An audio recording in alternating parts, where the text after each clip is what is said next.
জামাতে ইসলাম এই দেশটাকে আফগানিস্তানে পরিণত করতে চায়। তো আসলে আফগানিস্তান অনেক মানুষের কাছে খারাপ একটা দেশ, কারণ এই দেশে অর্ধ অলঙ্গ ভাবে ঘুরতে পারবেন না। এই দেশে কোনো জায়গায় নাচ গান এসব করতে পারবেন না। এছাড়া এই দেশটাই কোনো মানে নিরীহ মানুষের উপরে জুলুম করা যায় না। এই দেশে 5 ওয়াক্ত নামাজ বাধ্যতামূলক এবং মেয়েদের পর্দাশীল বাধ্যতামূলক, যার কারণে অনেক মানুষের কাছে এই দেশটা খারাপ।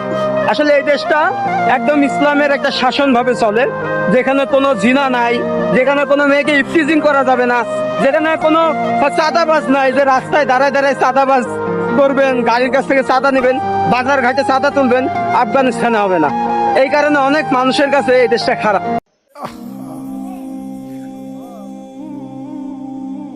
চিনলেন না বাপ?